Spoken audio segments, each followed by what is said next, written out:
Ideally, the government is not there to pump housing. The incentives are clear. They're going to pump housing. Pump is Maximus to the housing market.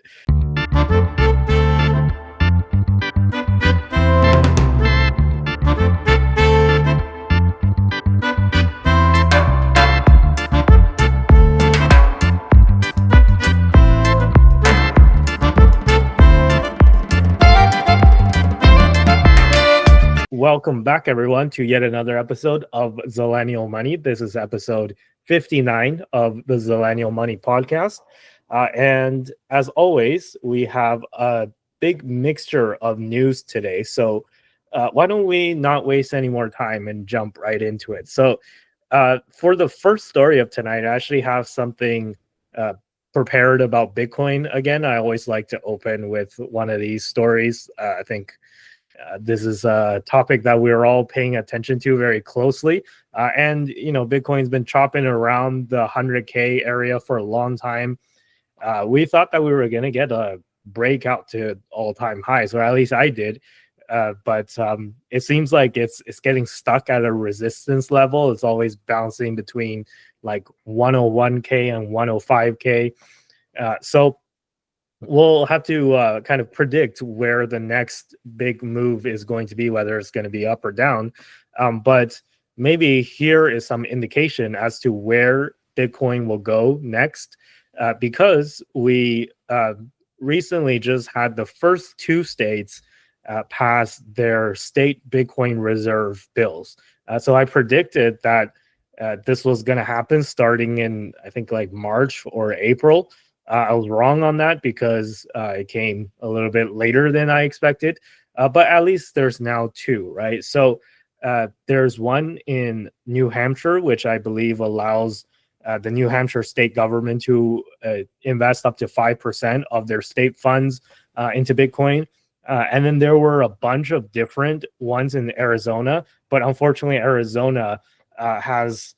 Well, I shouldn't say unfortunately, because maybe it pisses off some people when I say that. But unfortunately, in terms of Bitcoin, Arizona has a Democrat governor who likes to veto things that are related to Bitcoin. And again, I don't want to go into this whole political debate today about Democrats versus Republicans on Bitcoin stance. But the fact of the matter is the Republicans are way more pro Bitcoin and pro crypto than the Democrats. Maybe part of it is just because, you know, the Republicans are pro something, so the Democrats have to be anti it. But whatever, like, because the Democrats just so happen to have the governorship of Arizona, and they just so happen to be more on the anti-crypto side, the governor actually vetoed the bill that would allow new funds to be invested into Bitcoin in Arizona. However, she did sign another bill that allowed for confiscated Bitcoin from criminal activities and forfeitures and whatnot to be kept. So, it's something like the stockpile, right? Like, remember the crypto national stockpile? So it's not acquiring new Bitcoin, but whatever, right? It's still technically a state reserve bill, I guess. So we can say that Arizona has one as well. So now we have Arizona and New Hampshire as the first two. And then later on, if you go to this chart, you can see the progress of other states. And I think Texas is coming up next. And North Carolina is making good progress as well.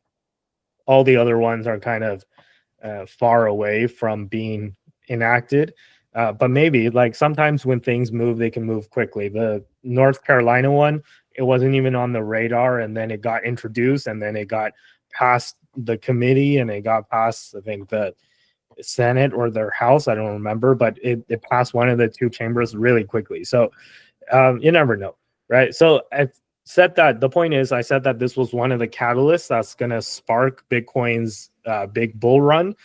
And when we got the news that these two, the Arizona one and the New Hampshire one, when we got the news that those two passed, Bitcoin did pump quite a bit shortly after. So that's when it broke 100K again, right? So maybe this definitely, I wouldn't say definitely, but maybe this had something to do with it. And another reason why Bitcoin might be running up is, of course, global M2 money supply. We've talked about this for weeks on weeks, almost every week, actually. And you can see that the correlation continues to stay very heavily correlated. So again, credits to Colin on crypto on this, or Colin Talks Crypto, where he put it together this kind of adjustment as to what the offset of M2 should be against Bitcoin price. Before we thought it was 108 days. And then there was another theory that was like 70 something days. But it looks like the best correlation as of right now. And again, this is really hard to measure because the offset itself changes all the time. But right now, the best offset is 81 days. And this is what the chart looks like. If you look at the docket for the second picture, where the 81-day money supply is, or the offset is correlated with the Bitcoin price, and it's tracking very closely. So if this is going to be correct, you can see that we might chop around here for another week or so, and there might even be another dip below 100K. But the good news is that if this is correct, then we should be actually getting a huge pump soon at the end of May, and maybe we'll be at 120K-ish, it looks like, before June, or maybe at the very beginning of June. So we'll have to see if the correlation still holds. But this is definitely some hopium for us, I guess. So yeah, basically this is kind of the state of Bitcoin at the moment. So I wanted to get what you guys' thoughts are on kind of the state of Bitcoin, whether you think that Bitcoin is going to continue to follow the M2 charts offset by 81 days. Do you think that, like, what do you think the next move for Bitcoin is? Is it going to be big ups or big downs? And what do you think of the state reserve race? Do you think that that has an impact on the Bitcoin price at all?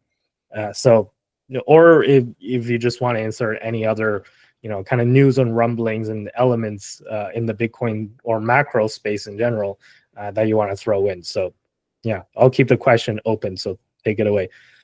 Yeah, I can go for that. I think that like the like Bitcoin reserve race is very positive in terms of sentiment, and it's positive that like you've got two states that have passed it. I'm not exactly sure what happened in North Carolina. I think it was New Hampshire, in terms of passing it and what the governor did. It was very disappointing that you had bipartisan support for this issue, and then the Democratic governor just vetoed it on some very silly. You mean in Arizona, right? New Hampshire actually has a Republican governor, and did the Republican governor sign off on the bill in New Hampshire? Yeah. Okay, cool. New Hampshire actually, like, it's actually a surprising where you think that New Hampshire is in New England, so you think New England must be Democrat controlled, but no, like New Hampshire, apparently the Republicans have a majority in the House, in the Senate, and they have the governorship. So New Hampshire is specifically a libertarian state. Like their motto is "Live free or die."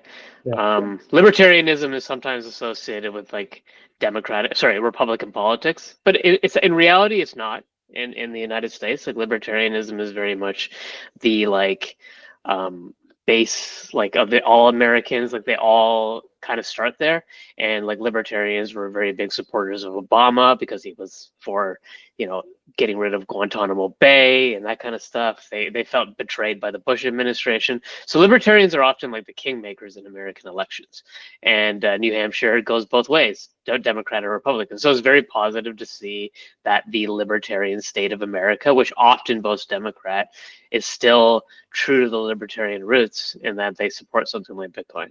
And I think that generally, like what I'm seeing here is a positive thing going on with states getting into the Bitcoin reserve thing. I don't think it actually has an impact on price in the near term, because until they start buying, it's just not going to have that buying pressure.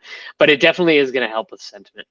The Arizona thing is disappointing. I just think that I'm not against progressivism. We just need a progressive movement in like America and the world that aren't Luddites.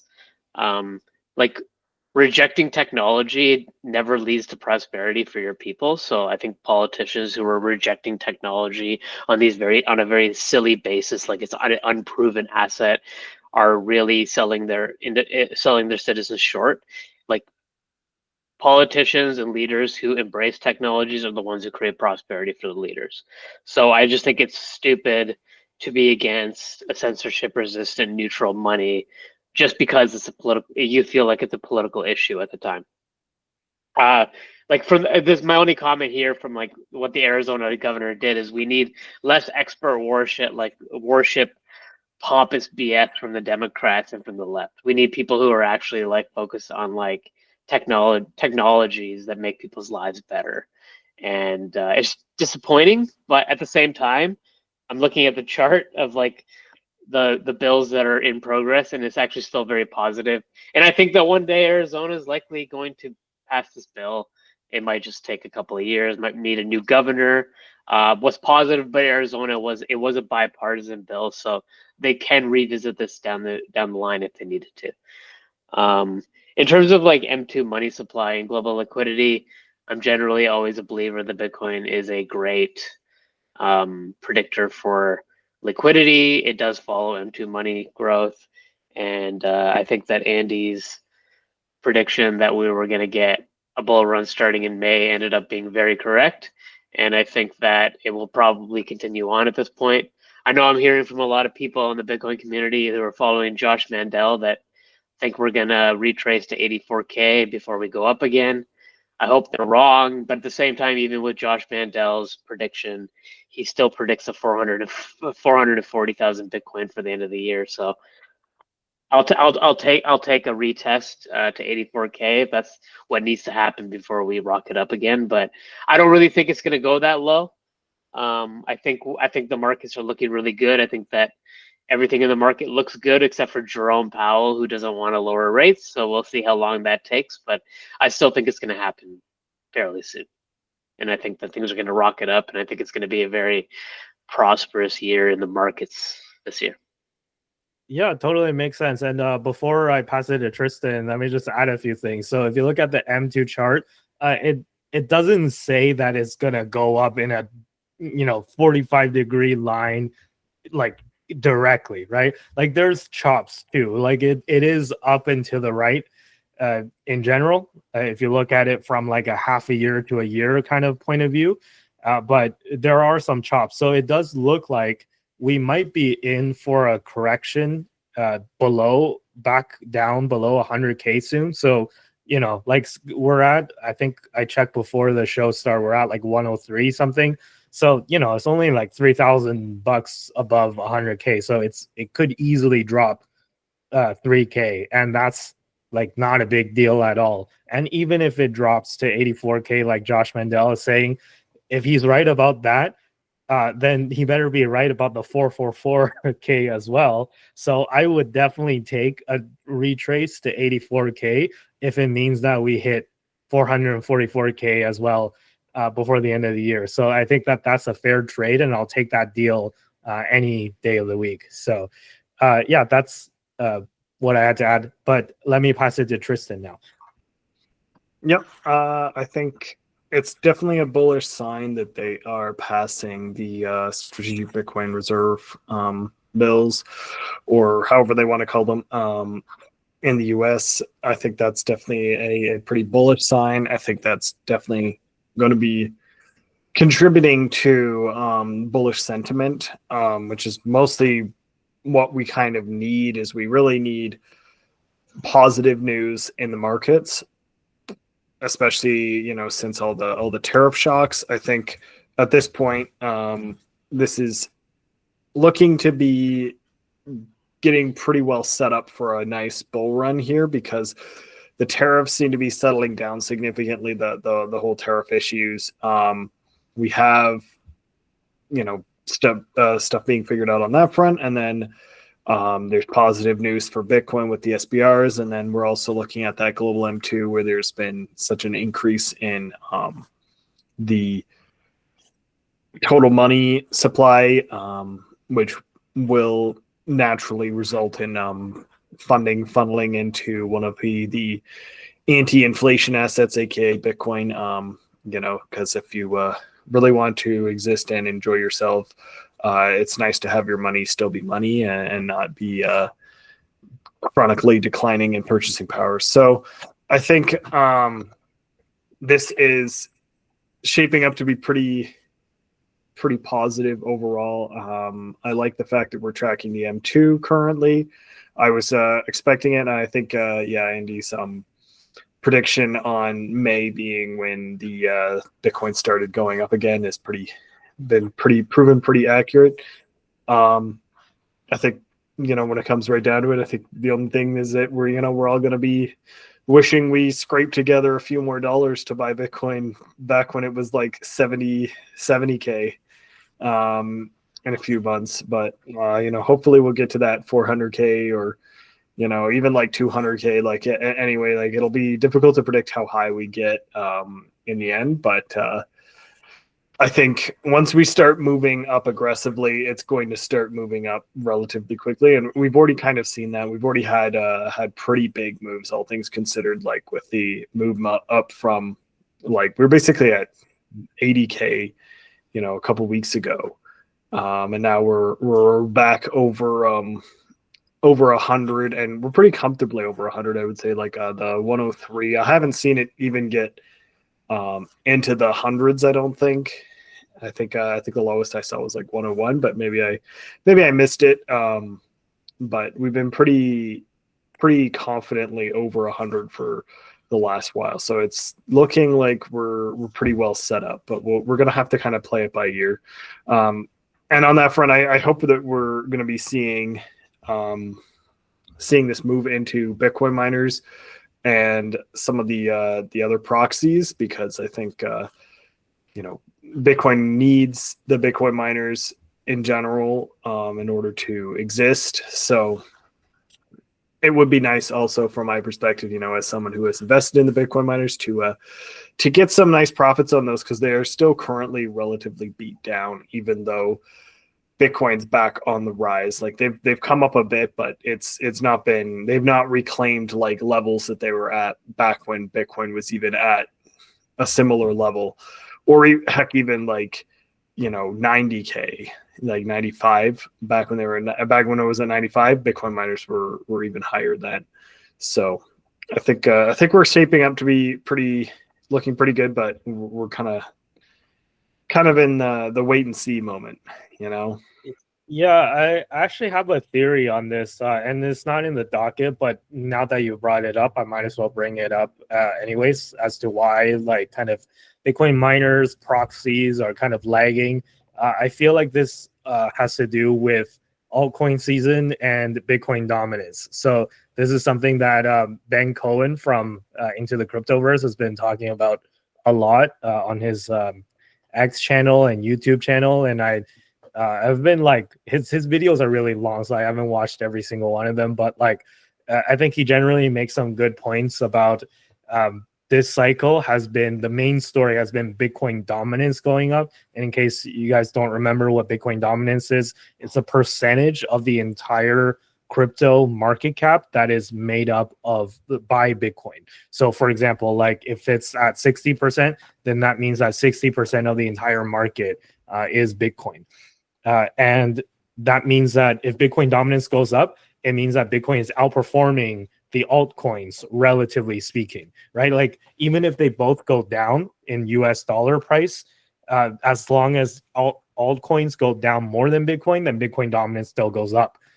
So because Bitcoin is taking up a larger and larger percentage of the entire market cap, right? So the main story of this cycle has been Bitcoin dominance. If you look at a chart of Bitcoin dominance, it's been straight up into the right. And what that means is that if you're holding altcoins, like I have some Solana. I know people think I'm a Bitcoin maxi, but I have some other coins as well. I don't put as much money into those as Bitcoin, obviously, but I have a few bags of like random coins here and there. In particular, Solana is my biggest altcoin position, and Solana you would think that, you know, it being riskier than Bitcoin, it should outperform Bitcoin in like a risk on market, and we just haven't had that. I mean, we had that for a while when Solana went from like $8 at the end of 2022 till now, but like it hasn't outperformed Bitcoin in a long time, and never mind Ethereum. Like Ethereum to BTC, like the ratios just crashed into the gutters. So my theory is that Bitcoin miners, or just proxies in general, they need Bitcoin dominance to actually go down before they start outperforming Bitcoin, or else Bitcoin's going to outperform that, because like the BTC miners, I feel like they behave more like the altcoins. So whenever we see altcoin season, which, you know, I think will happen eventually. I don't want to put a date on it because it's really hard to predict, but like once QT really ends, once the Fed lowers interest rates, I think we're going to start seeing altcoin season. And I think that that's an opportunity for Bitcoin dominance to go down. And then finally for these proxies and altcoins to start outperforming Bitcoin. But what do you guys think of that theory? Like, that's just what I'm thinking right now, just off the top of my head. I think that makes a lot of sense. There's not going to be... There's not really a good reason why, you know, Bitcoin miners, for example, wouldn't go up if Bitcoin's going up, but they definitely fell more than Bitcoin fell. So I think that logic stands to reason based on our current evidence. I didn't spend too much time in altcoins in the past, so I'm not sure exactly how that plays into it. But the Bitcoin dominance, if Bitcoin's just taking up all the funding, we really need, like, it'll be at this point a situation where Bitcoin is no longer as go to where the money flows for other stuff to move up. That's kind of what I'm thinking, but I think that makes a lot of sense. But I don't know, I also don't know how would you check what Bitcoin dominance is at? Is there some kind of metric somewhere that you can review? Yeah, it's a metric that I think Ben Cohen uses TradingView, or he plots it, you know, like just like any other chart from a scale of 0 to 100, like percentages, right? So yeah, it's a metric that you can check. I don't know like which website to use off by heart, but like if you Google it, I bet you'll find it. Apparently, it's at 63% currently. Yeah, and if you look at the chart, it's been going up, right? Like almost nonstop, and it's like it's at a historically high level. Mm-hmm. And if you look at back in, I don't know, 2021, when the bull market was at its peak, Bitcoin dominance was actually a lot lower than it is now, right? And it was on a downtrend. So like Bitcoin, you actually don't want Bitcoin dominance to like skyrocket like crazy unless you're like a really like a maxi in the sense that you don't even, let's say you don't even trust like MicroStrategy or like, you know, miners and stuff like that. Like you're literally just holding spot Bitcoin, then maybe you'd want the dominance to go up forever. But other than that very specific scenario, if you just want a general bull market where things go up, you actually probably want dominance to come down a bit, because like a super high dominance is not good for it means that maybe like altcoins and miners are getting crushed, right? I mean, I believe the miners are probably getting crushed because it's been several months from the halving, and Bitcoin has kind of been stalled out. So I think that to some point that's typical for the market, that the miners keep the price down because they start selling to cover costs and stuff. I don't follow Bitcoin dominance that closely. I guess I am basically a maxi. I only own Bitcoin. I used to own ETH back in the day, but I never owned that much of it. I think that like the whole like crypto ecosystem is always a factor on Bitcoin. Like there are a proportion of the market that trade in between Bitcoin and stable coins and altcoins and meme coins. So I think that's always gonna. I mean, for the next few cycles, it will be a factor, and I think that, yeah, like people sell like a small proportion of their Bitcoin to buy whatever altcoins, and it's going to impact dominance. I also just think that like I've actually adhere to the theory that like MicroStrategy is kind of killing the altcoin market, and like a lot of Bitcoiners that used to like look for yield with other products are now just getting distracted by this new Bitcoin treasury thing, which is happening with MicroStrategy, but you know it's also happening with a lot of other stocks. GME's kind of like the most popular stock that hasn't really come out with their purchase information yet, but GME is probably going to get involved. GameStop is what, for people who don't know the ticker, and then there's a bunch of other Bitcoin treasury companies. So I think that is a factor in Bitcoin's volatility and their prices. I just can't really, but I don't really have like a strong opinion on it. It's just kind of like I think that there's a lot of things that happen in the tooling of the Bitcoin market that we find out more definitively like 6 months later. But I think that what's new about this market is the Bitcoin treasury strategy, and I think it has both negative and positive. In the near term, it has both negative and positive implications on the price of Bitcoin. It's just a question of do I think Bitcoin dominance is going to go down to like a typical cycle? I don't think it's going to happen this time because I think that the Bitcoin treasury strategy is distracting from altcoins, but I certainly do think that altcoins are definitely going to be here this cycle, and you do have a sizable portion of the market that are trading in between Bitcoin, altcoin, and stablecoin. So that's all I had for that story. If you guys have nothing else to add, let's move on to our second story of the night.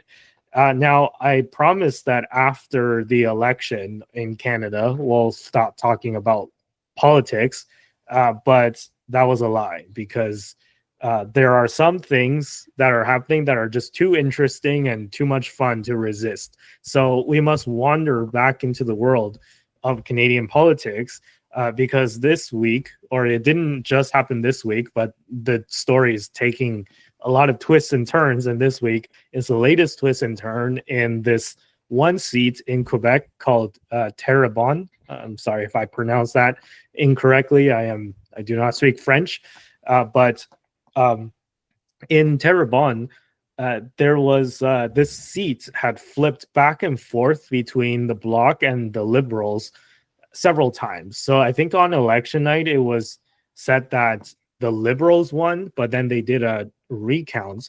And then the Bloc came out ahead by like 20 something votes. So then it flipped back to a Bloc Québécois seat. And then they did another, like a judicial recount. And it turns out that apparently the Liberals won it after all by only one vote. So, you know, in case you're wondering if every vote matters and whether you should go out and vote, you know, one of these days you might be in a riding like this where, you know, I know like Sunil's like shaking his head because he lives in Ottawa and it's like it's never going to be like that. You never know, right? Like you don't know that.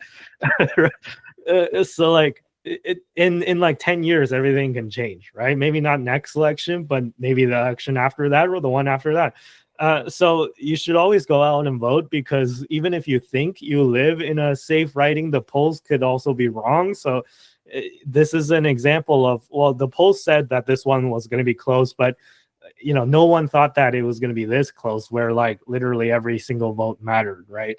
And this is kind of the latest turn of the story, though. There's one more twist, and the last twist, or I shouldn't say last, because the twist so far is that there was a woman who wanted to vote Bloc Québécois, which, again, as we just said, the judicial recount said the Liberals won over the Bloc by one vote, right? So she wanted to vote for the Bloc, and then she mailed in her ballot.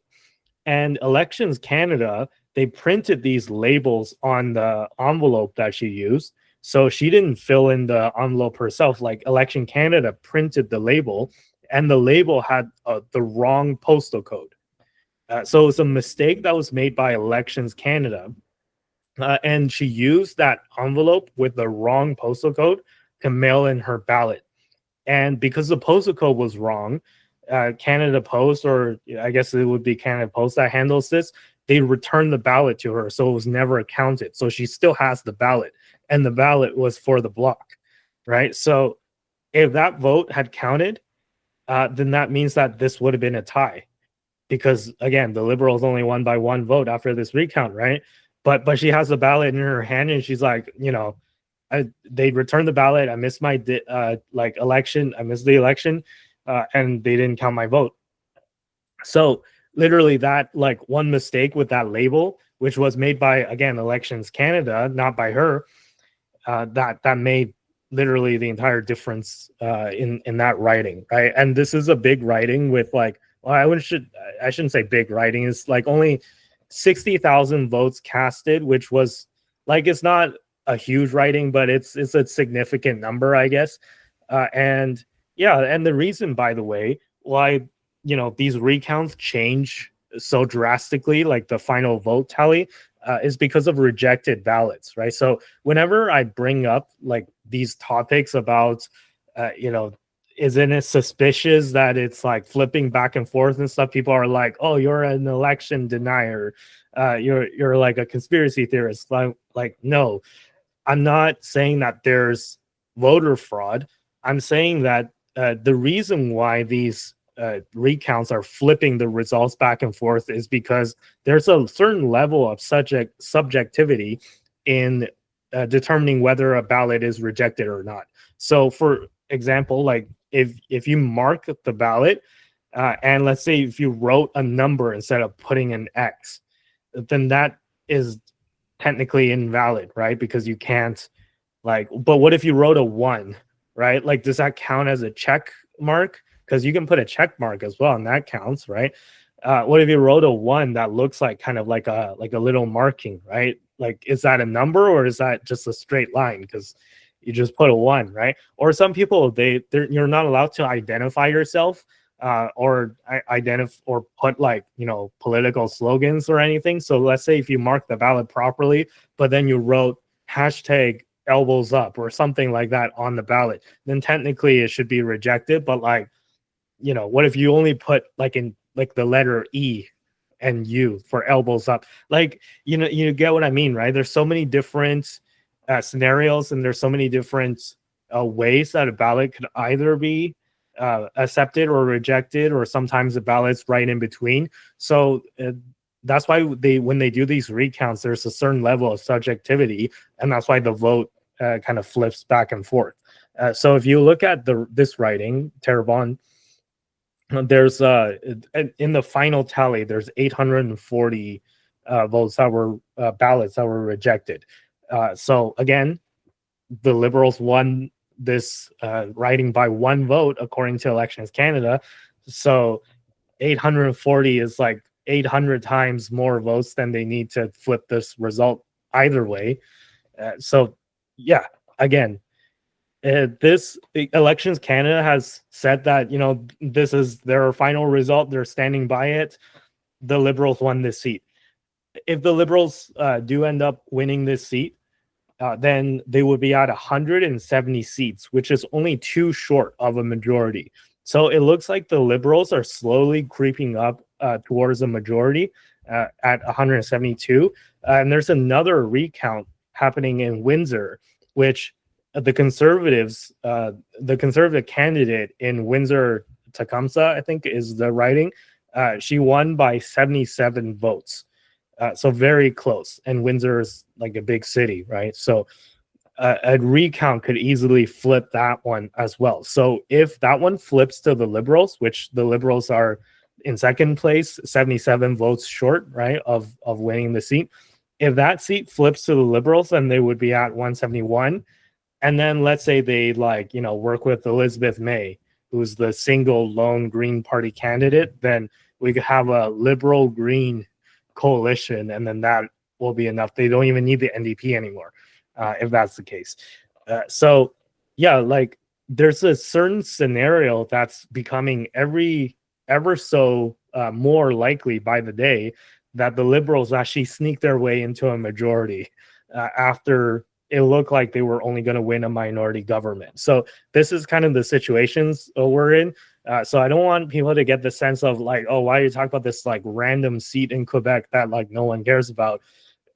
It's very important because the Liberals are so close to a majority that every single seat matters, right? And by winning this seat, they got 1 seat closer and they're only missing 2 after this if this result stands.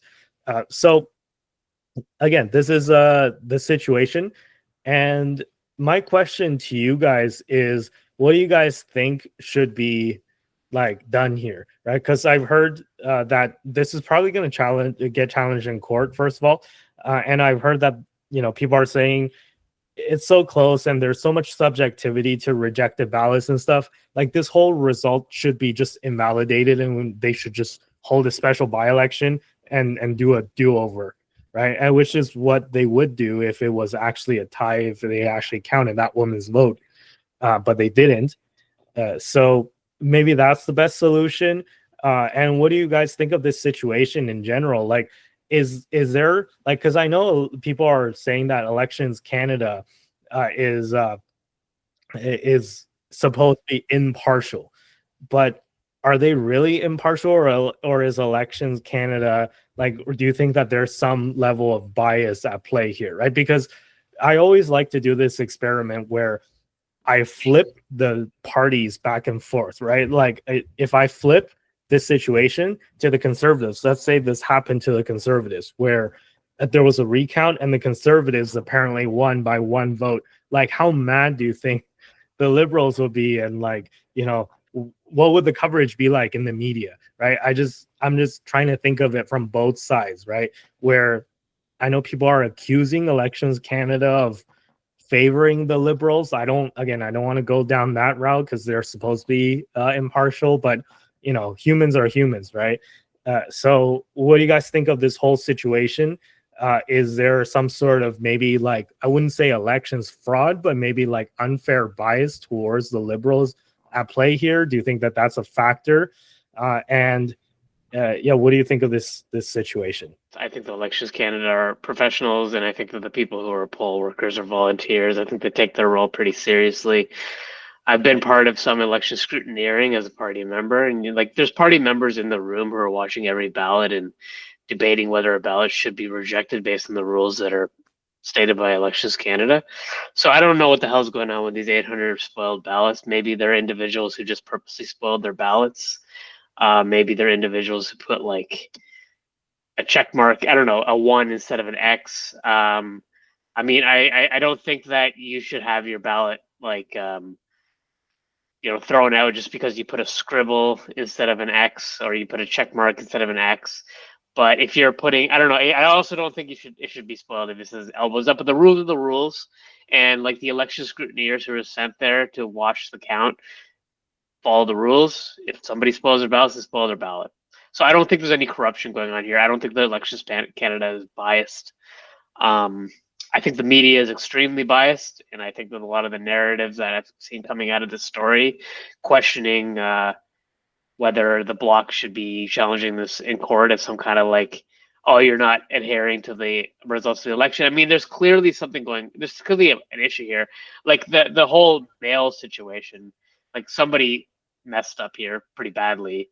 So I think that's enough that you can challenge this in court and call for a recount, because I mean, there's one woman that came out and said that she voted for the Bloc and it would have made a tie, but there's probably a few more people in the same situation. So I think that it should just be challenged in court, and I think that's the recourse. Going forward, I mean, the Elections Canada should have the authority to call for a revote for a by-election in a scenario like this. They don't have that authority right now, so they have to adhere to the results of the election. So I think that's kind of where we are with that story. And I think what should be done is we should just go through the courts. The court system is there for a reason. I really hope the Liberals don't win a majority with these recounts, but at the same time, I don't think people who are challenging the integrity of Elections Canada are correct.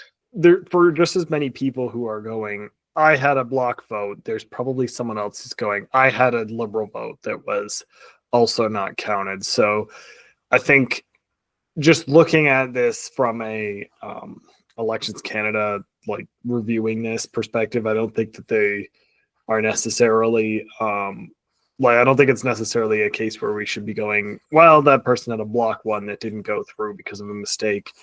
Clearly, this should be a recount, but it's clear that this is a pretty big instance of only a few votes make a big difference. So I think at this point, it's pretty close. It's pretty close.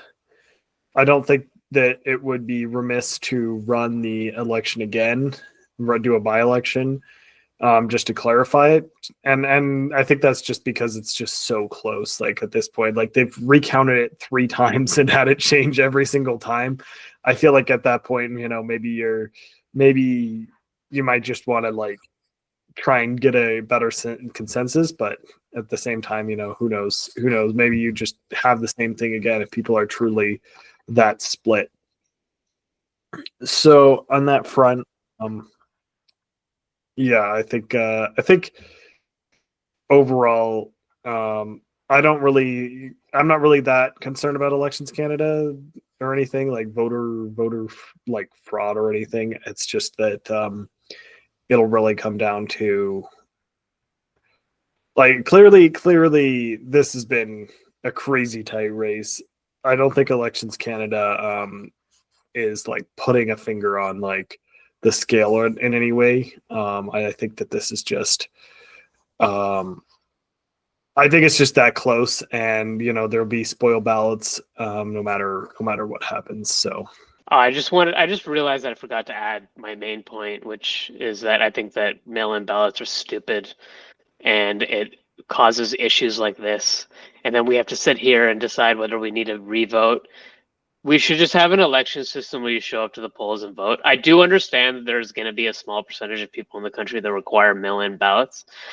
It's always actually been available, and they used to scrutinize like the reasoning why you deserve a mail-in ballot used to be much more scrutinized, and COVID kind of changed that. I think we should just go back to like showing up to the polls and put the X in your ballot. Senior citizens have polling stations that are set up in their seniors' homes. I've done the whole like election what do you call it? Going to people's houses and helping the election effort. Like, people get senior citizens and disabled people in their cars and they make sure they're able to vote. So like there's enough available for the most part that we don't need mail-in ballots. There's probably an exception to it, and I'm sure people in the comments will tell me about the exceptions. I saw the woman in that did the mail-in ballot. She doesn't look like she's disabled. She's a very young person. Just show up to the ballot, vote. There's an early poll available. I think mail-in ballots are stupid. There's many countries that have banned them for a really good reason. It creates a lot of issues. So let's not even create the illusion that there might be corruption in this country's elections. It's funny that you brought this up on a day that Dom is not here to defend himself, because I believe he voted by mail-in ballot. But to defend him, like, in his absence a bit, the reason why he voted by mail-in ballot is because he's currently living in Calgary, Alberta, but his home address and all his ID and documents are still registered in Ontario. So that's why he voted by he had to request it, and it's a bit of a process actually. And I do think that it is actually it's actually easier to go into like an advanced polling place to cast your ballot if it's convenient. But like, I don't know, I feel like for mail-in ballots you have to do more paperwork, but maybe some people think that that's like worth it because that means it saves them a physical trip. But I don't know, like you still have to fill in the paperwork. I think maybe a compromise solution is you should only be eligible for a mail-in ballot if you can prove that you're out of province on or near election day, or on any of the election advanced polling dates, right? So I think that that's probably the best way to go. But yeah, and right now, like, you can request a mail-in ballot even if you're just like, in province, and you could go to the polling station, but you just don't want to move your feet. Which, yeah, I guess it creates problems, like you said, Sunil. So I do agree with your sentiment on that. But yeah, unfortunately, Dom is not here to defend himself. It would have been interesting to see what he had to say for himself. But I've actually voted by mail when I first moved to Ottawa when I was a lot younger. When I first moved to Ottawa, all my addresses were in Kitchener, so I voted mail-in ballot. I think that so like I said, I think there's probably legitimate reasons why people need to do it. I just don't think it's as extreme. I don't think it's mail-in ballots should be as accessible as they are currently. That's all. Yeah, I think you should have to provide some sort of legitimate reasoning and be able to prove your reasoning why you need a mail-in ballot, because it does create extra work for everybody, and there's the risk, like was shown here, where the postal code was wrong and then it wasn't counted and it got returned to sender, right? So yeah, totally agree with you on that. But maybe we'll have to save that debate for another time, because I do have a second part that's like a bigger part of Canadian politics, what's happening in Canadian politics in terms of big stories. This week, we had the announcement of Mark Carney's new cabinet. Yeah, lots of different picks. I won't go through every single one because I don't know, there's like 40 or something ministers. Like, we don't want to be here for like 4 hours just talking about every single minister that was appointed. But let me just kind of maybe point out some of the more interesting ones or more significant ones. And then you guys can comment on how bullish or bearish, what do you guys think of, the next potentially 2 to 4 years of however long the Mark Carney government lasts, since it's a minority. It might not go the 4 years, but we'll have to see, right? But let's go through some of the major picks, or the more significant picks, in my opinion. So the housing minister, his name is Gregor Robertson. He was the former mayor of Vancouver, and he was appointed the housing minister. And I put him on the list because here's headline news on CTV News. So CTV News is, I would say, somewhat left-leaning. So if anything, they're like pretty pro-liberal. So even if they're posting this on, their front page, I think this is a pretty bad look, just right off the bat, right? So the headline, let me read you the headline to this article on CTV News. Canada's new housing minister doesn't think that prices need to come down. So yeah, already this is a really bad sign, in my opinion, because this is literally one of the top complaints of Canadians before, the whole Trump thing. This has been the top complaint of Canadians for years and years, that housing is too ridiculously overpriced in Canada. And then here you have a guy who just got appointed the new housing minister, who was, by the way, the mayor of Vancouver during the great financial crisis. And during the great financial crisis, or while he was the mayor of Vancouver, which spanned across the great financial crisis, housing prices in Vancouver actually went up, and it went up significantly, despite there was a recession, and housing prices around the world, especially in places like the US, but in Canada too, were going down. Vancouver has always been a booming housing market. So this guy is Pumpus Maximus when it comes to housing, right? Like the one thing that you can guarantee pretty much that he's going to be good at is pumping housing prices. And he's not even trying to hide it. He's saying that he wants to pump housing prices, which I'm not sure that the Canadian real estate market needs more pumping, right? Maybe you guys would disagree with me, but that's just my opinion. So yeah, not a really, it's a very bullish sign if you own housing already, but it's not a very bullish sign for Canada, in my opinion, because it means that young people will probably be continuously priced out even more of real estate going forward. So this is our new housing minister. And talk about housing minister, let's talk about our old housing minister, Sean Fraser, who was the housing minister under Trudeau. And he is now the justice minister in Mark Carney's cabinet. And he actually had another role in between these two roles, while it was still Trudeau. So he first was the housing minister under Trudeau, and then he became the immigration minister, or maybe it was the other way around. But either way, he served as housing minister and immigration minister under Trudeau. And guess what were the two top complaints against the Trudeau government in before the whole Trump thing, right? Like over the past 9 years, it was housing and immigration. Right? So this guy is the definition of failing upwards, where he messed up housing, and then he messed up immigration, and then I'm not sure if you guys noticed, but crime has been going up in Canada. Like I keep on talking about the car thefts thing.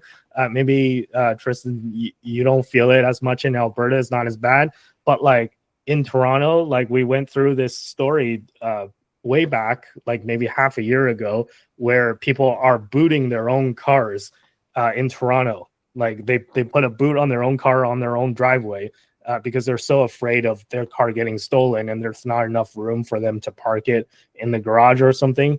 So if they have to park it on the driveway, then they boot their own cars. And imagine like you having to take the boot off when you go to work every morning, right? That's what people have to do to prevent their cars from getting stolen in Toronto. Like that's how bad it is. So now we have this guy, Sean Fraser, who messed up housing, who messed up immigration, and crime is probably in the top 5 list of concerns of Canadians as well. And now he's the justice minister, and he's the one that's supposed to launch a crackdown on crime, right? So like, it's not. I'm not optimistic on Sean Fraser either. So these are the people that Mark Carney has picked to be part of his cabinet. And don't even get me started on this Evan Solomon guy who got the job of the AI czar, or minister of AI. I guess they don't call it an AI czar in Canada, but apparently this guy was a journalist or something. So like, questionable credentials. And this guy, Solomon, tweeted or retweeted a photo that was AI generated of Mark Carney standing in front of a campaign bus that says, our bus, let's just say, right? and with the World Economic Forum logo pasted on it. So this guy, who's now the AI czar of Canada, can't even figure out that this photo is AI, and he decided to repost it. So yeah, not optimistic about it at all. So again, I'm not trying to be like Debbie Downer, negative Nancy here, but I haven't really heard of anything good that's come out of like the cabinet announcements, and I'm not feeling particularly bullish or optimistic about any of the people. Like the people like Sean Fraser and Gregor Robertson, I think his name is, people like them aside, if you just look at some of the other picks, Francois Philippe Champagne, there's Melanie Jolie, Anita Anand, all these like really familiar faces that are like kind of, Chrystia Freeland as well, top of mind in terms of the Trudeau cabinet. The same people all got kind of shuffled around. They might not have been put in the exact same roles that they were before, but they got shuffled around, and they're still kind of in the inner circle, just with different titles. So yeah, it's not really like every problem. This is my opinion, but every problem, every complaint that a Canadian had against Trudeau, I feel like it's just going to be the exact same best case scenario under Carney, and worst case scenario is going to be actually on steroids, right? Like you have people like Stephen Guilbeault, who's still part of the inner circle, even though I don't think he's the environment minister anymore, but he was the guy that was like, pushing for canceling all the pipeline projects and cracking down on any sort of oil exploitation projects and stuff like that. So he's still in the inner circle, and he still has the ear of Mark Carney. And apparently the new person that they put in charge of the environment is like also incredibly ideologically aligned with Guilbeault. So don't expect anything to change there in terms of pipelines and resource extraction and all that stuff.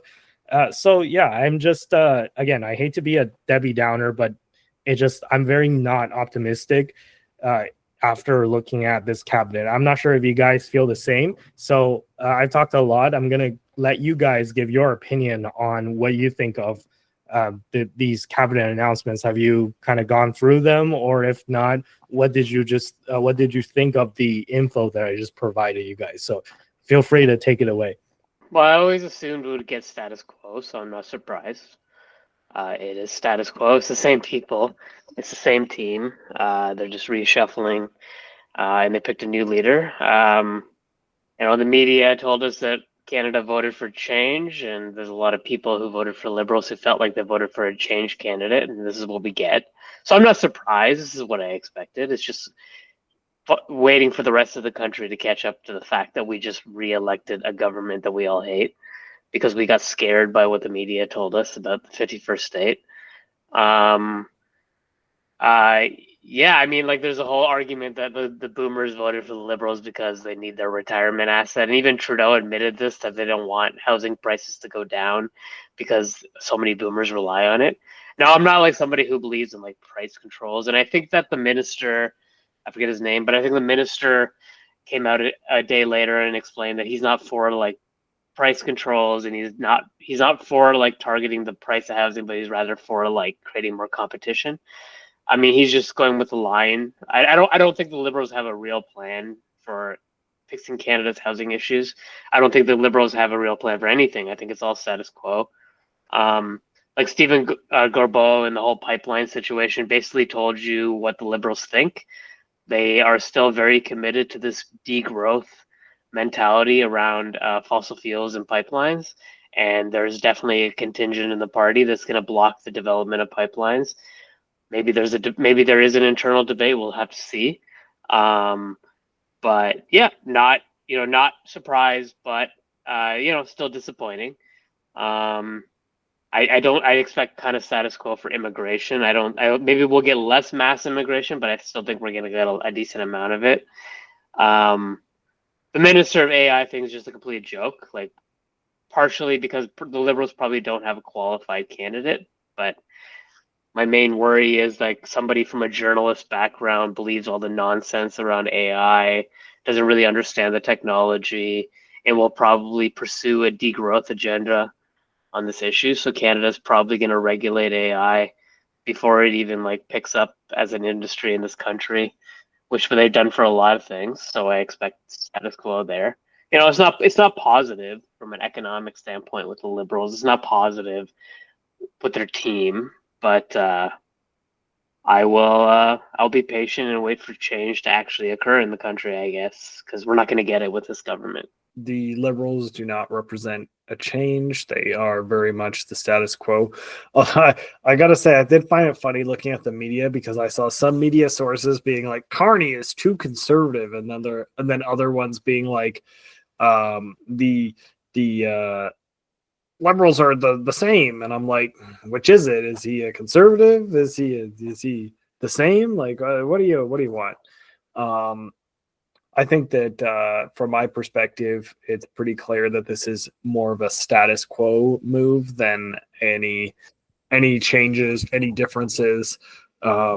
So I wouldn't be sitting here expecting a significantly improved economy or significantly improved situation. I think we're just going to be basically getting our continual basically decline in purchasing power parity. Whether or not dollar amounts go up, whether or not the GDP goes up, it doesn't really matter if everyone is able to buy less, and that's really what has been coming down to it with the way the Liberals have been running the country the last few years. They constantly tout the growth of the GDP and stuff, and are like, oh, look at us, we're doing so good.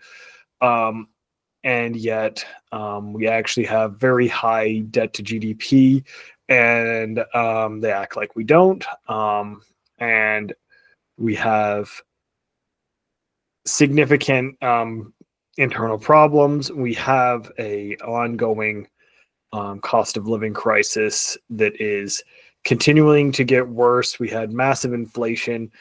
We're basically in a quite a bad situation, and we've reelected the group that put us in this situation, and we're acting like there's going to be a significant amount of change, or at least people were acting like there's going to be.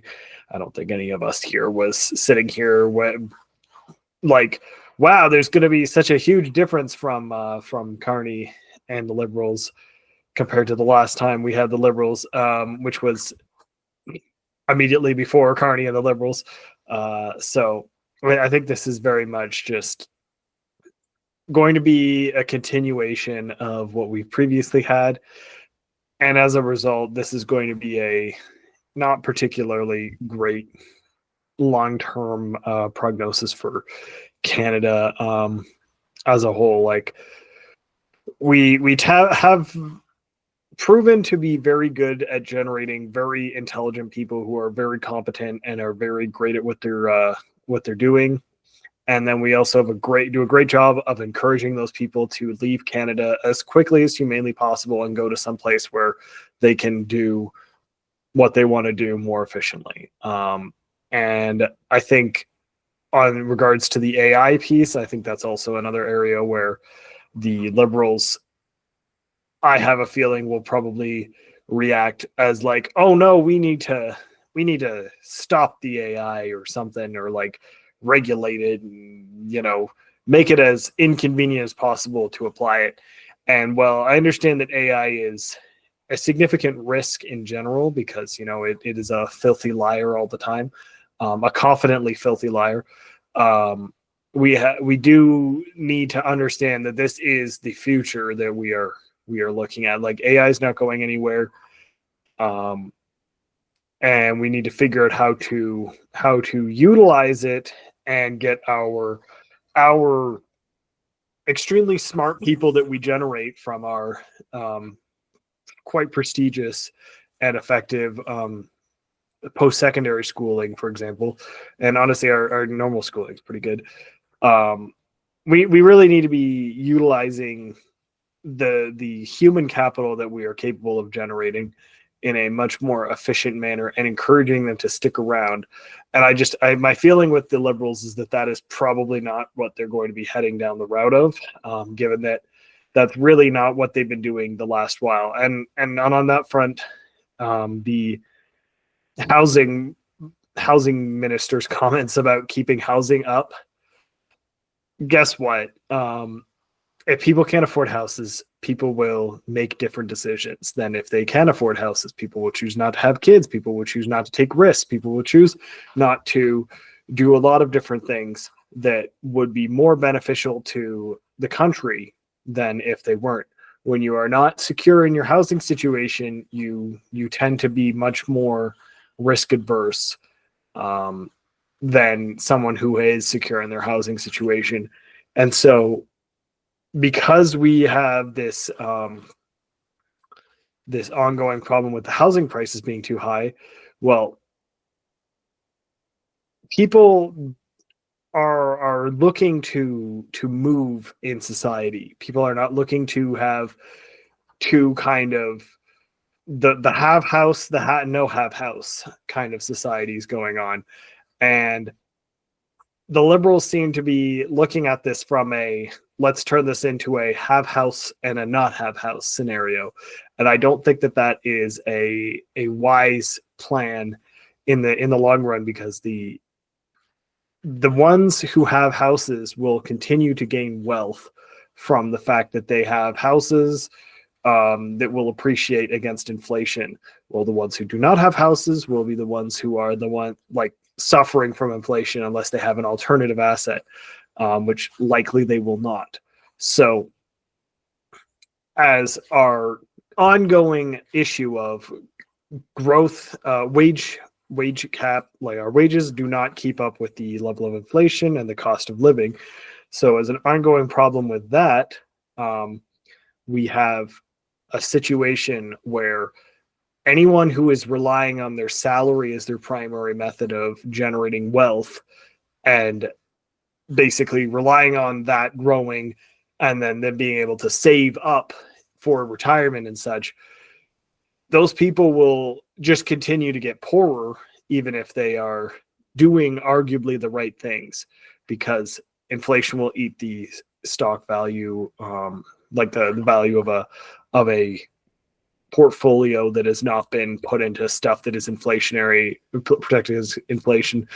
So it's all really like leading me to feel like there's going to become kind of two kind of routes in Canada. There's going to be the owners of houses and the non-owners of houses, and the owners of houses will continue to be getting wealthy, while the not owners of houses will be essentially regulated to being a second class citizen, where they can't buy houses. They have no way to get to the ability to buy a house, because houses have been allowed to keep high or have honestly increased in price as inflation increases. And then you'll have, the people who have a house, they will be able to assist their family members who do not have houses to obtain said houses, which will mean that basically if your family has money, you will have money. If your family does not have money, the ability to move up in that social class will be significantly reduced. And that, I think, is the real threat that is that's coming into this line of thinking, particularly from the housing minister. So I've kind of given a long spiel there. I don't know if you guys want to comment on any of that. Yeah, I'll chime in. I totally agree with everything you said, by the way, Tristan. But let me just kind of play devil's advocate a little, right? So, what if, if I were to play devil's advocate, what the housing minister, Gregor Robertson, what if I were to argue that he said nothing wrong, because this is exactly what the voter put him in for, like to pump housing. This is like actually his job, right? Because if you look at the voter split, like the boomers, like, or even a lot of Gen Xers, like the older people, overwhelmingly voted for the Liberals, right? And I have a feeling that it's kind of like, it's not even just like an age thing. It's more so that it's whoever has real estate is going to overwhelmingly be tipped in favor of voting for the Liberals, right? Like the haves and the have-nots. And the people who don't have real estate, they could go out and vote against the Liberals, and a lot of them did, but not enough of them voted against the Liberals to keep them out of power. And this government, this election that we just had, is the result of our collective decision, right? And it looks like, maybe housing was a big influencer, but whatever the case, the Liberals were voted in, and part of their mandate, don't you think, is to keep housing prices high? Because the people who voted them in wanted the housing prices to be high because they want the government to protect the value of their assets. So I'm kind of like approaching this from the perspective of like a company even, right? So if you pick a CEO, the CEO has a responsibility to shareholders to protect their assets, to protect the value of their assets, right? So it's kind of like that with housing in Canada to an extent. I feel like, I know it's different between like government and corporations, but like the voters put in this Liberal government for the specific purpose of Pompous Maximus to the housing market. And that's what we want, right? Like, in fact, we're all Bitcoiners here, right? Like, don't you wish that we had someone like Gregor Robertson, but on the Bitcoin side? But let's say if he was a Bitcoin maximalist, and we put somebody like him in charge of like the ministry of Bitcoin, right? Basically like a Canadian Michael Saylor. Imagine, like, we put that person in, and then that's like, if enough people vote for that, then that reflects the mandate and that reflects the will of the people, right? So to an extent, I almost feel like you can argue that like what he said wasn't wrong, because that's exactly what the voters put him in to do, to pump housing. Like, let's get some more liquidity in this real estate space, even though there's already a lot, but could always use more, right? Tristan, you wanted to respond. Yeah, I think I just want to add, I want to make some comments on that, because I think that this is not like the government is not a business. The government does not have a responsibility to shareholders to, make a profit or whatever, make as much money as possible to protect asset prices. The government arguably should have the responsibility to do what is best for their country. And what is best for your country, whether, the old people voted for protecting their asset prices or not, what is best for the country is not for there to be two classes of citizens created and the societal problems that will come from that, at least from my perspective.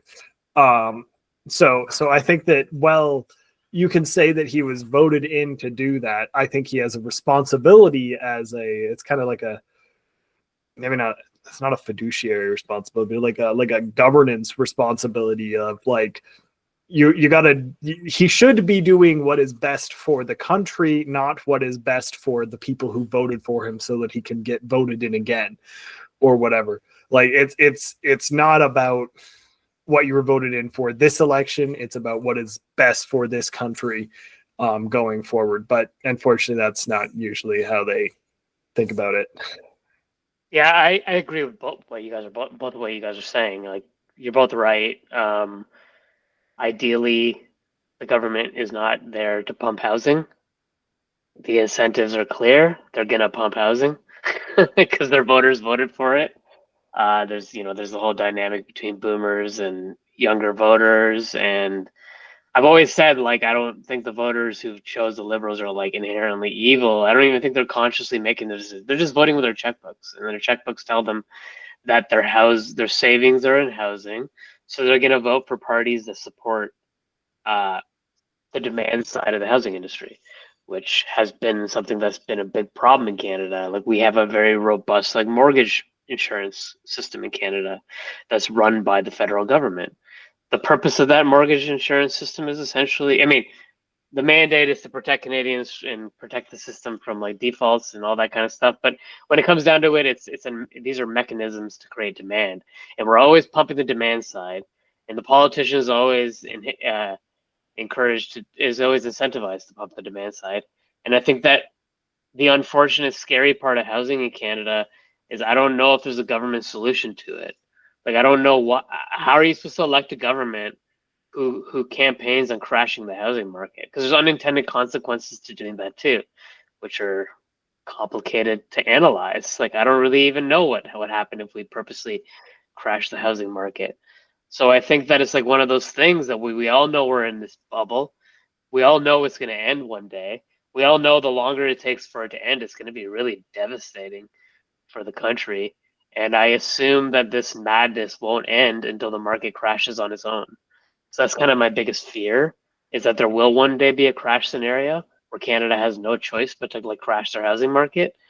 And that's going to have a hugely negative impact on our economy, because the housing is essentially our biggest GDP contributor at this point. And I don't think that it's going to change. I don't know. I don't even know what the Conservatives would have done if they got elected. I'm not doing this to defend the Liberals. I'm just commenting on what Andy said. When it comes to the incentives of a government are very clear. Homeowners have a lot of power in most democracies. But I think that in the end, just going, the Liberals are just going to do the status quo. They're just going to try to stay in power. And staying in power means that you can't do something like get rid of mortgage insurance or get rid of demand side policies. This is kind of where we are as a country, and it's been a long problem for us, and I think it's just going to keep compounding and getting worse for the time being. And I think it's going to be an external factor that ends this madness one day. I don't exactly know what it's going to be, but it's going to be something that forces the hand of the government. Yeah, totally agreed. And I guess if no one else has anything to add, let's move on to the final part of tonight's show, which actually there is a method to my madness of putting these stories in this particular order, because I did want to make this contrast between Canada and what we will be talking about for the rest of tonight's show, which is the United States and what's going on over there. So I want to set up this contrast, right? So Tristan, you said earlier that this is kind of just governments doing their government. They always try to appeal to the voter, and they don't always act, or they seldomly ever want to take any short-term pain, and they just want the short-term gains to win elections, and then they don't think about the long-term consequences, and the long-term consequences are often bad.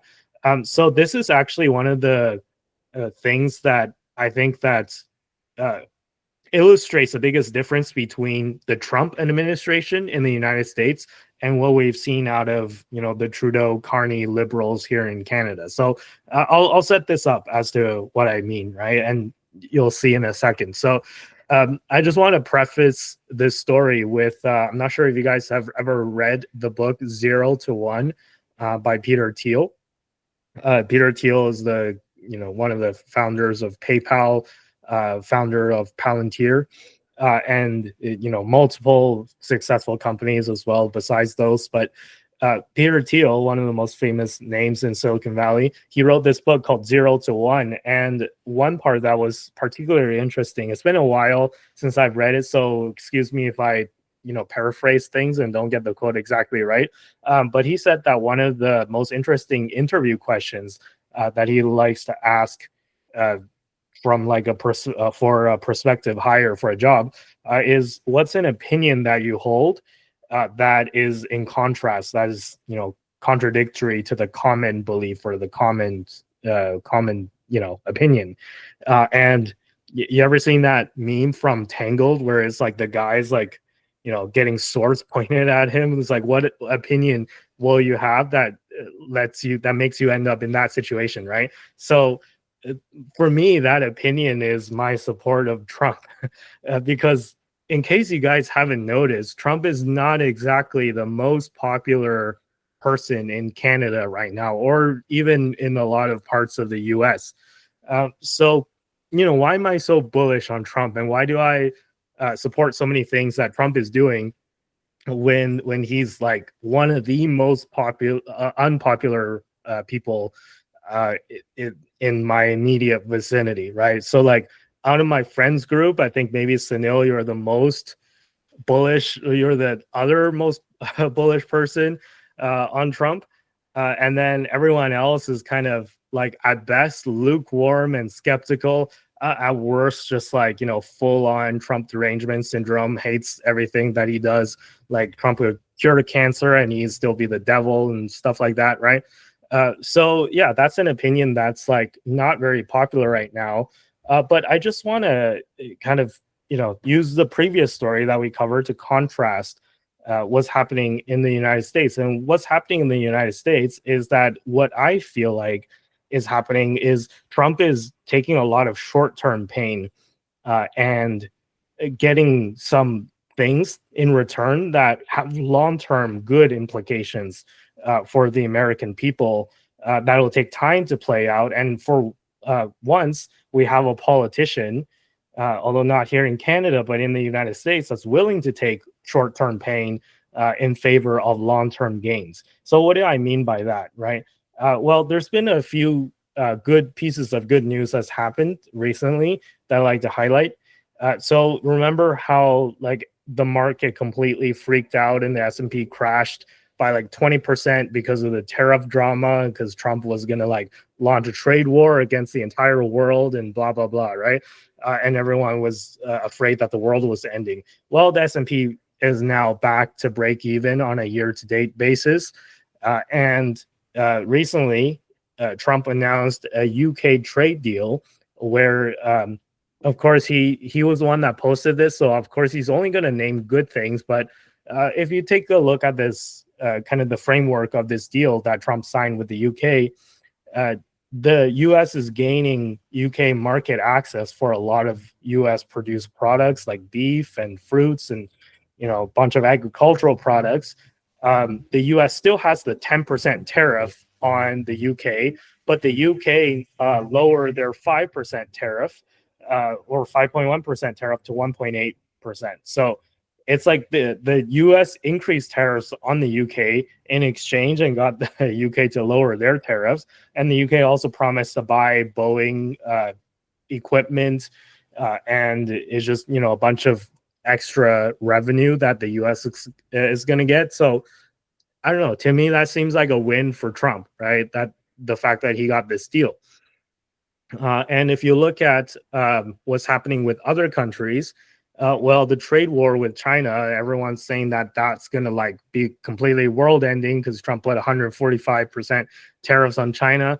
Well, they kind of struck a truce. I wouldn't say a deal, but a truce in the trade war where they both lowered their tariffs against each other to way more reasonable levels. And yeah, it seems like the US still has a 30% tariff on China, but China only has a 10% tariffs on the US. So there's a little bit of a difference there too. But we'll see how that one pans out because it's still like very, very early stages.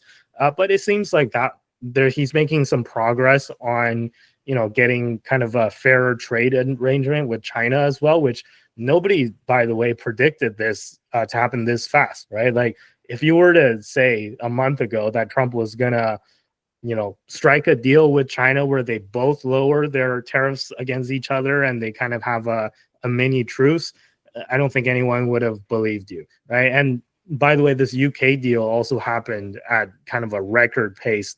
I don't think people were expecting that to happen that quickly as well.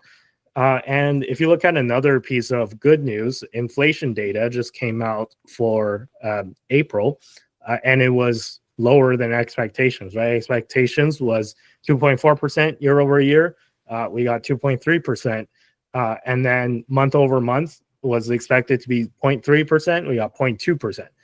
And if you look at PPI, which is the producer price index, which is the kind of precursor to the consumer price index, right?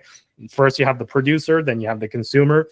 It's up when they report it, they report the CPI first and they report the PPI second. But the PPI for April was like way below expectations. Month over month was expected positive 0.2. We actually got negative 0.5. And then, the core was negative as well. Again, like this is like surprising because not only is it a huge miss, it was like a miss where it actually came in negative when people were expecting positive, meaning that people were expecting producer prices to go up, but they actually went down. So we had deflation for like the first time in a very long time. I think I don't remember when the last time US PPI was negative. So yeah, this is good news if you want rate cuts and stuff. Maybe people say it's bad news because this might signal recession, but we'll have to see, right? But lower inflation, I think, is what the Fed wants anyways, right? And they actually do want to lower interest rates, and they're just looking for an excuse. And I think that this will give more ammunition for hopefully Jay Powell to pivot, but we'll have to see about that. And then, yeah, as I said, S&P 500 is now green. It's now positive on a year-to-date basis. And let's even talk about kind of geopolitics, right? Geopolitics, people were predicting that it's going to be World War III if Trump is reelected because, like people hate Trump, right?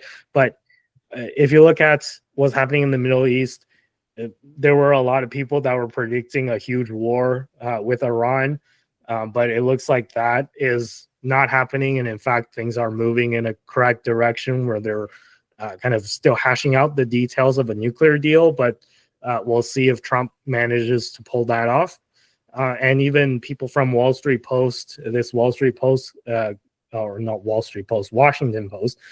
columnist, they're saying that, actually it's pretty impressive that Trump is able to move so quickly on a lot of the geopolitics stuff in the Middle East. And yeah, lastly, let's talk about immigration, right? So immigration, illegal immigration is down like basically 99%. And this is surprising for a particular reason, which is that back when it was Biden in charge, the Democrats made the argument that the Republicans were blocking legislation and their new legislation needed to be passed to really keep the border under control, and they needed to allocate new money, and they needed to do all of this stuff. They needed to give pass all these, Congress needed to act, and Congress wasn't acting. So that's why Biden let the situation kind of, get out of control because he didn't have the power to fix stuff. Well, Trump, not only did he fix the stuff, he did it using only executive power, and he did it within the first 100 days of him becoming president. So, like, this whole argument that the Democrats were saying how they needed extra powers, how they needed Congress to move, like, that was all just BS. Like, Biden could have done it at any point. He just chose not to, or he forgot, or he was taking a nap, whatever he was doing, right? So this, I feel like there's a lot of good things that have happened just in the short, 100 or so days that Trump has been president. And when the stock market went down after Trump became president, a lot of people who are like, originally a lot of my friends who are anti-Trump are like, see, like, I told you Trump was going to be a disaster. I'm like, bro, hold on. It's been like 3 months, right? Like, give him some time, let him cook. And we're starting to see the food come out of the kitchen now. And the process, I would admit, has been a little bit more chaotic than I expected. But I think that a lot of progress is being made on a lot of fronts in terms of economy, in terms of, just the direction of the country. And there's a lot of things that are happening that Trump is taking a hit for in the short term, with the stock market going down in particular, but also among other things, people are saying that he's too harsh on, the immigration crackdown, revoking people's green cards and stuff for attending Hamas protests and stuff like that. I'm not going to get into all of that, but I think that Trump is directionally correct in a lot of the things that he's doing. And he's particularly impressive because he's willing to take some short-term pain and short-term criticism of, like, him being too chaotic, being like seeming like he doesn't know what he's doing.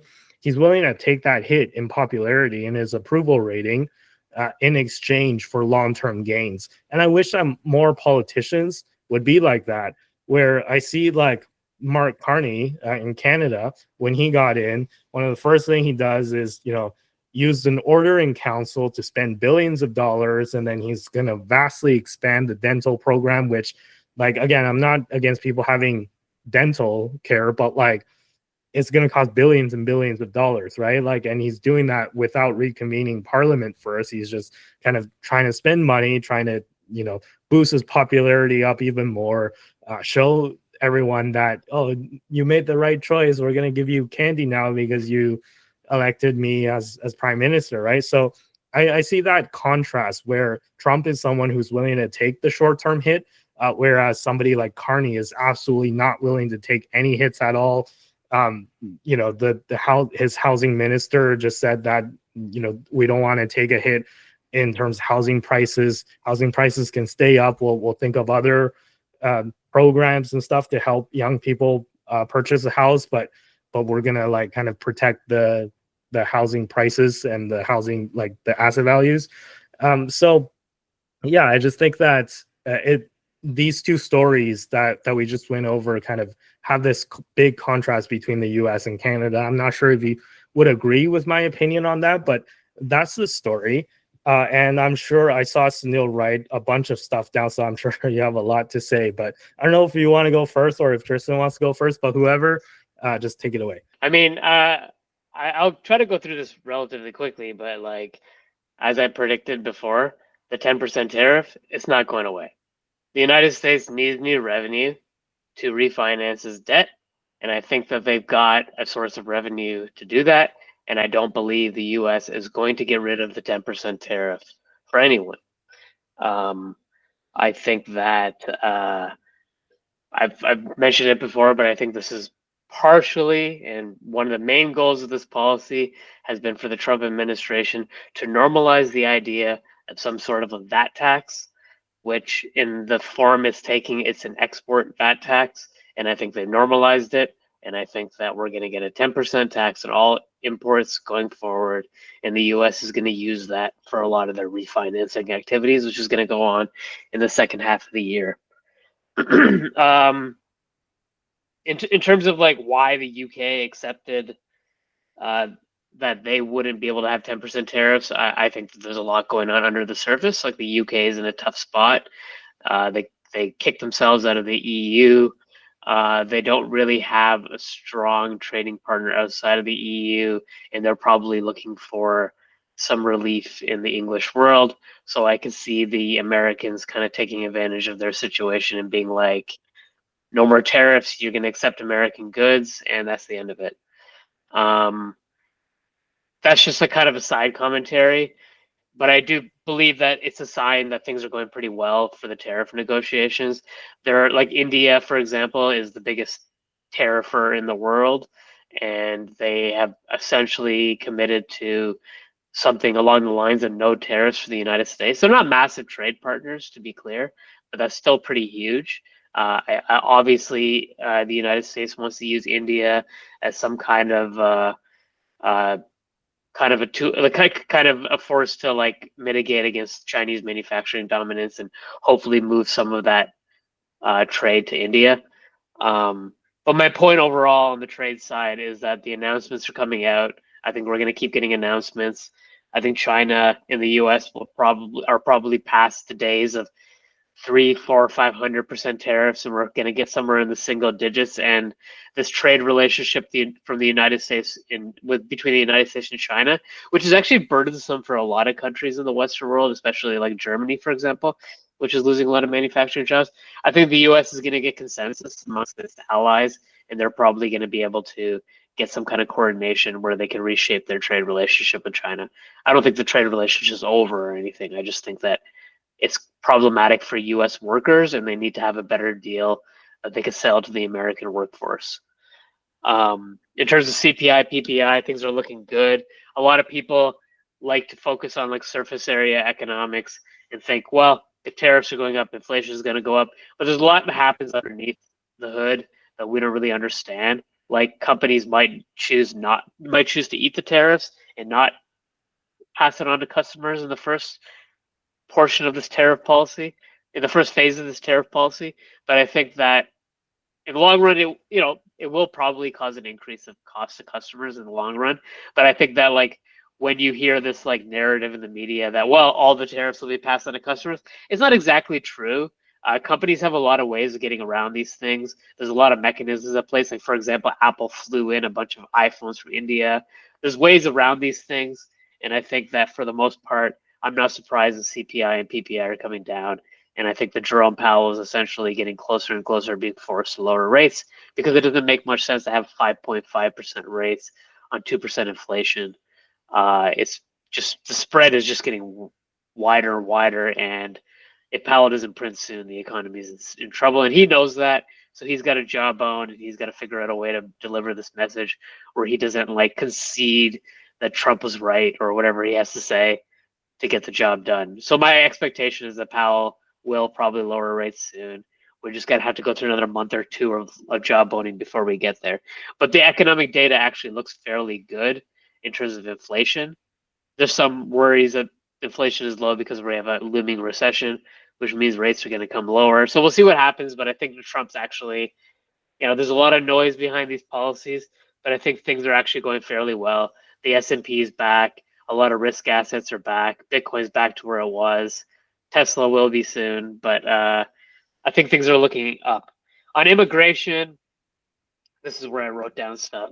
I think the Democrats are incredibly disingenuous with this policy. I've thought so for a very long time. As somebody who's been very pro-Democrat for most of my life and most of this past decade, I've been a pro-Democrat type guy. My own experience is that I actually experienced a lot of the illegal immigration in the U.S. because I visit California a lot. I remember when I first got into this topic with my brother when he moved to the U.S., he would just like talk about how bad the immigration situation is in the U.S. and I would basically, in the most subtlest way possible, accuse him of racism until I experienced it myself in visiting him a few times and recognized that whatever like lines the Democrats say in the media around immigration, they're BS. Like the Democrats could control immigration. And illegal immigration has essentially been a bipartisan issue. Both parties have been proponents of illegal immigration because it's good for the labor markets. It drives wages lower. So I think at this point in time, like this is a really bad situation for the Democrats because Trump proved that all their like lines and all their messaging around the issue are complete nonsense, that they could have controlled this. That Biden like purposely kept the border open. And then my question for them is like, what exactly, why are the Democrats are so obsessed with letting people cross the border illegally and enter the country through ports of entry? Like, why are they so obsessed with low skilled immigrants? Like, I'd prefer if the Democrats just formulated a policy where they explain why they supported low skilled immigration and just fought for that issue rather than all the sneaky stuff they do where they lie and then like Trump just proves them wrong in a month by shutting down illegal immigration at the border. So like that's kind of what I have to say about that.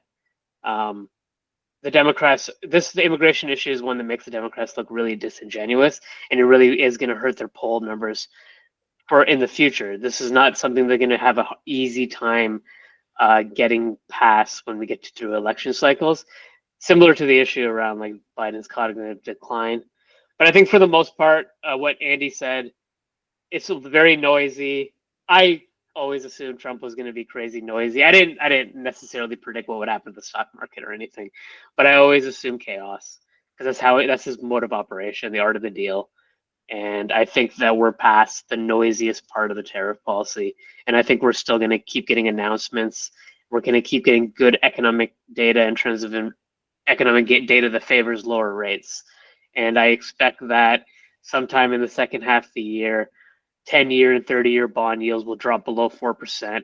And the United States will be very easily able to refinance the $9 trillion of debt that's due this year. I guess it's my turn to talk about Trump.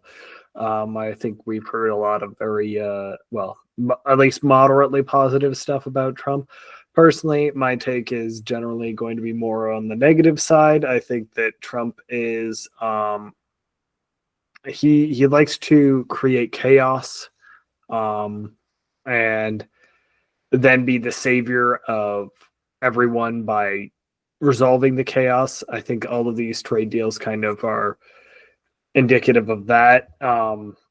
He made a crisis. Now he's ending the crisis. I think that Sunil's point about this just being a convoluted route to force a tariff, a more reasonable tariff on everyone, I think that's pretty accurate. And I think that's probably what they were going to be going on.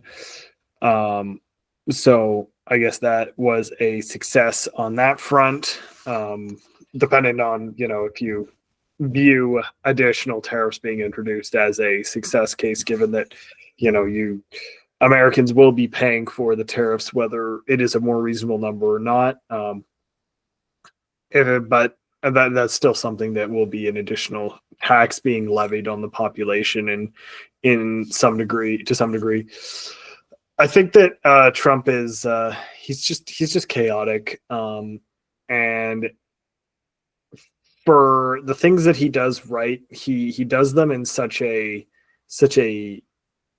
messy way that it's like, are some things getting better? Yes, but are people getting screwed along the way?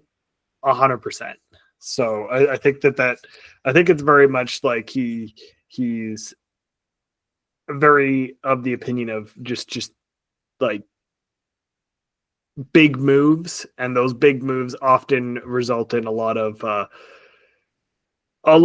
additional unforeseen issues that I don't think that are being necessarily handled the best. So I don't think I'm looking at the US right now and going, wow, this is a success story. I don't think that what I see over there is like the perfect scenario. And I think in like comparison to Canada, like I know Canada is a hot mess, but I think the national unity crisis in the US is significantly higher than in Canada. The population there is very split. It's not like we have people who are against the liberals. We have people who are against the conservatives here. But I would say that the general consensus is much more in a reasonable kind of level, whereas in the States it's much more partisan. It's much more, if you have a friend who votes Republican and you're a Democrat, they are not your friend anymore, and vice versa. So I think that the U.S. has a lot of problems still, and I don't think that Trump is currently going to be resolving many of them, and many of the major ones.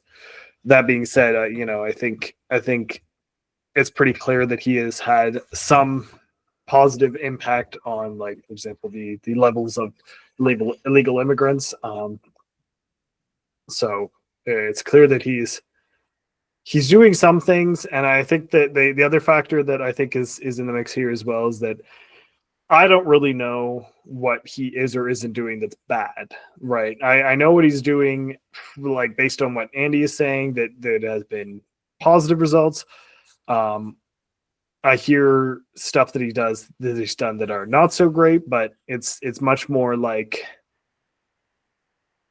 it's not as readily available for me at this time to really pull from to say this is instances of Trump doing bad or Trump doing good. So I don't think that I can sit here and be like Trump doing great or Trump doing terrible per se. I think that it's kind of, we're just in a scenario where on the specific issue of, like, immigration, for instance, like, Trump has clearly reduced the level of illegal immigration. I do know that the way that he has gone about the deporting people has been very criticized. And again, I don't live in the States. I haven't been to the States since Trump's been elected, so I don't know how accurate or anything any of these are. But I think that could be a significant concern. So just like I generally speaking would not say that I am a particularly pro-Trump. I think that the way he does things is more. He tends to be more of the throw the baby out with the bathwater than throw out the bathwater. It seems to me, and I feel like that's my big issue with him, is that he's just blowing shit up, and then he doesn't really care that much about the rubble. But I do understand that sometimes you do need to clear the field, whether or not you do a controlled demolition or you just drop a bunch of bombs on it. Either way, you got to clear the field. So I'm not. Yeah, I don't think I fundamentally disagree with you, but maybe just a couple of points, right? So on your note of Trump being chaotic, yeah, I can definitely see that. In terms of what he's doing, is it good or bad? And like you're saying that, I don't know, you're hearing things from me and you're hearing different things that are negative from other sources.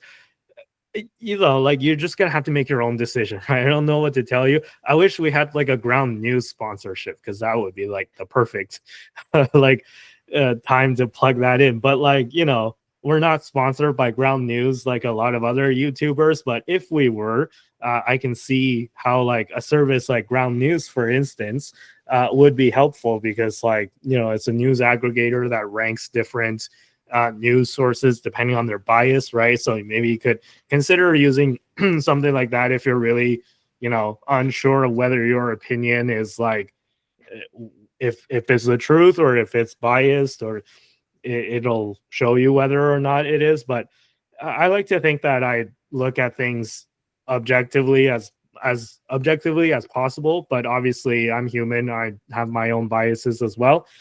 So yeah, I don't know what else to say to you besides you're just gonna have to make your own decision as to which sources you trust and which sources you believe. In terms of Trump's whether or not Trump's directionally correct is worth it in terms of, you know, all the things that he's doing. If it's like, if he's doing too drastic of a move, or if he's not, like, or if he's, you know, throwing the baby out with the bathwater, like you said. I think we're just going to have to also agree to disagree on the gravity of the situation, right? Because one of the earlier points you said earlier about the trade thing is like, you know, it's like he raised the tariffs and then now he's lowering the tariffs and celebrating a win of lowering the tariffs that he created himself in the first place. I can see that argument, but at the same time, it's like, do you believe that the American trade like kind of situation was a problem in the first place, right? Like if you thought that everything was perfect with American trade, like there's nothing wrong, America's not being taken advantage of, Trump is just making that shit up, right? Like if that's your opinion, then of course you're gonna think, oh, like Trump raising the tariffs and then lowering them back down is just him like making a show out of nothing and celebrating solving a problem that he created. So I can see that. Right. But if you start from the other foot, which is there's a huge problem with American trade where other countries are manipulating their currency and they're imposing unfair tariffs against American products. And then they're, you know, doing all these like other, you know, government subsidies and unfair trade practices, as Trump would put it. Then maybe it is time for a big reset. And the previous administration, whether it be like Democrat or Republican, right, whether it be Bush, Obama, Biden, whatever, they weren't willing to really like, and even Trump won to an extent where he did some tariffs, but he wasn't willing to really go hard the way that he has been. You know, maybe previous administrations just, they saw the problem, and they obviously, as experts, they know the gravity of the situation because they're the ones that are in charge and looking at this stuff every day. Maybe they just weren't willing to do like these drastic things to try and solve the issue, right? So there's two approaches. If you think that the problem is really big, then maybe like what Trump is doing is justified, even if it does cause a lot of chaos. If you thought that there was no problem with trade before, or the problem was very little, then yeah, of course you're going to think that he's doing too drastic of a move and hurting the American people. So I just think that you got to like, you know, differentiate kind of the two opinions and determine which one is more correct. And the way you can do that is just look at the situation in the first place, right? Look at the problem and make your own assessment as to the gravity of the situation. As I always say, like 99% of the problems in the world are caused by people not understanding the gravity of the situation, right?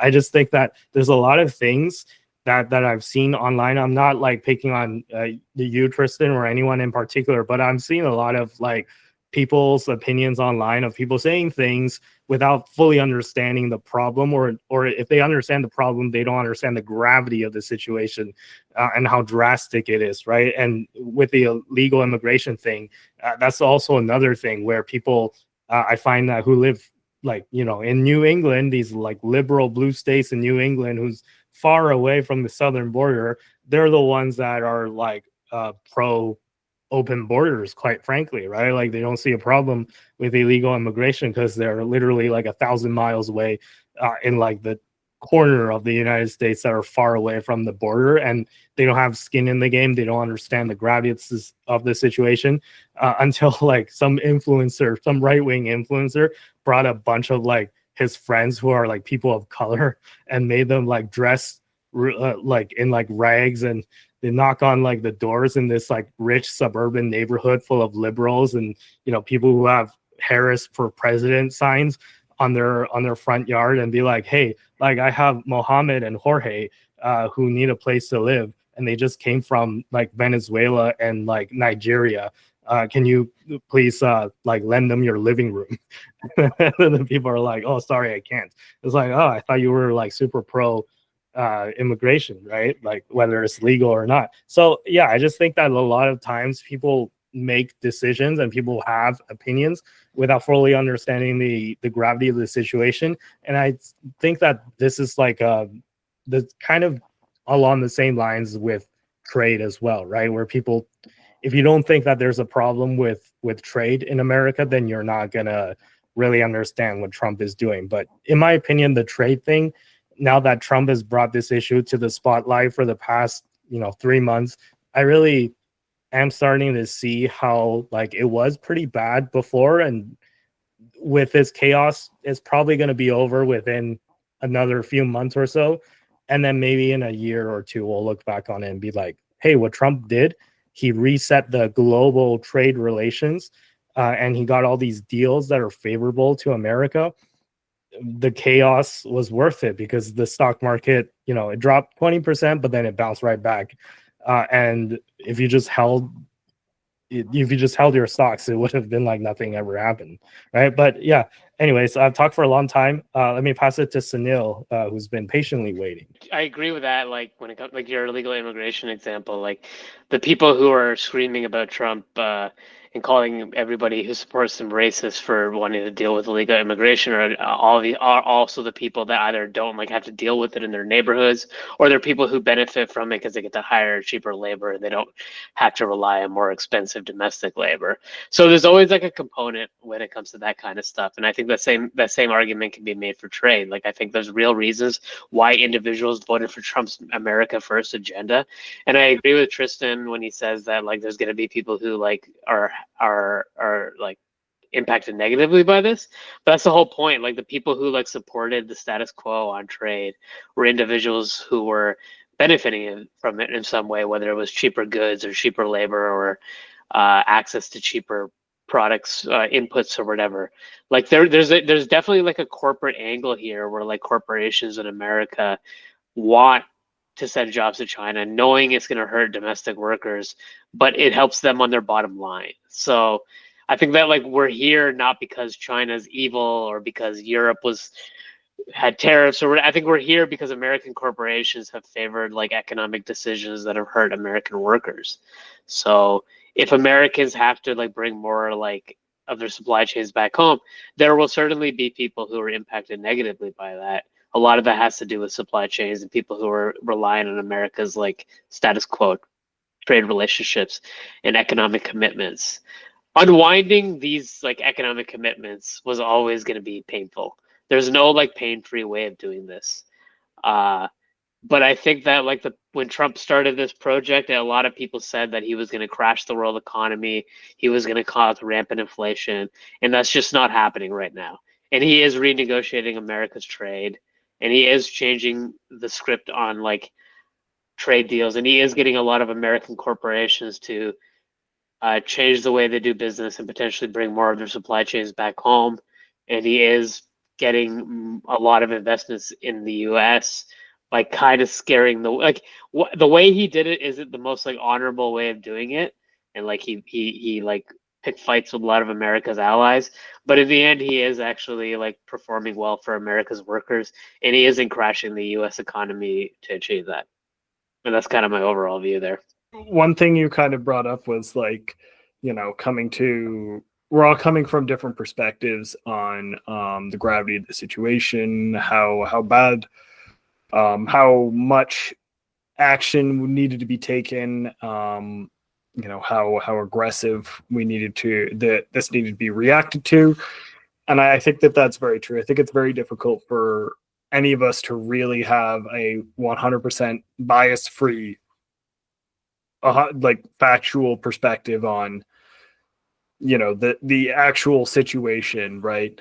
We can look at a lot of different sources, we can try and gather as much information as possible, but at the end of the day, we're all going to be introducing our own bias. We're all going to be coming from this from a different perspective, so it's going to be really difficult to not have any additional impacts that things are having more value being placed on than others for different people, right? And like how are you really going to quantify exactly how much of your opinion is based on your own biases and how much is based on what you've definitively established based on your research? And I think that's just something that is always just a bit of a struggle from, just figuring it out in general, right? So I just figured I should chit chat about that briefly, but I think that's I think we're all coming at this Trump situation from a different perspective. I think clearly, some things are higher from your perspective, from you guys' perspectives, than they are maybe for me, or maybe our understandings are a bit different on that front, based on the different stuff that we're seeing. Either way, at the end of the day, whether we'll have the luxury of hindsight in the future, right? Where we can look back at this situation in the future and determine if, this was a necessity or if this was an overreaction. Like how, right now, as we're living through it, it's all very difficult to say, if this is going to cause a major crisis or if this is going to save America. Like who knows, really, right? So I think from my perspective, it